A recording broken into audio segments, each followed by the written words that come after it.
नमस्कार, मी ॲग्रिकॉस विनोद लंबे तुमचं माझ्या आजच्या व्हिडिओमध्ये सर्वांचं स्वागत करतो. आज आपण बघणार आहोत, आज सध्या तरी सध्या महाराष्ट्रामध्ये सतत चालणाऱ्या पावसामुळे टोमॅटो पिकावर खूप मोठ्या प्रमाणात टिपका आणि करपा येण्याची दाट शक्यता आहे आणि बऱ्याच प्लॉटवर आलेली आहे. आता हा प्लॉट जो बघतात तो माझ्या अंडरमध्ये आपण ट्रीटमेंट केली होती. तर याला आपण पाऊस उघडल्यानंतर याला आपण कृष्टी कंपनीचं बोर्डेक्स, ज्याच्यामध्ये की कॉपर सल्फेट पेंट्रायटेट हे 23% आपण देतो. त्याचं एक आपण 1 लिटरसाठी 2 ml आणि कृष्टी कंपनीचं बॅक्ट्रेसन हे आपण 1 ग्रॅम 1 लिटरसाठी आपण 2 ग्रॅम देतो.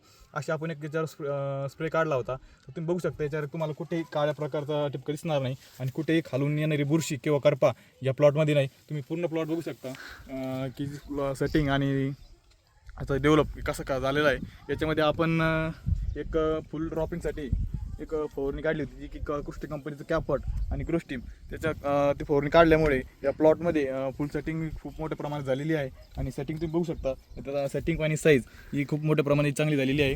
तरी माझी सर्व शेतकरी बांधवांना अशी विनंती करतो की त्यांनी आता सततचा पाऊस उघडल्यानंतर आपल्या प्लॉटमध्ये एक बोर्डेक्स आपलं 1 लिटरसाठी 2 ml आणि बॅक्ट्रेसन 1 लिटरसाठी 2 ग्रॅम अशी एक फवारणी काढा, जेणेकरून तुमच्या पिकामध्ये येणारा उशिरा करपा असेल, लवकर येणारा करपा असेल, काळा टिपका असेल आणि जी तुमची फळांची कूज होते किंवा फुलगळ होते ती पण स्टॉप होईल. धन्यवाद.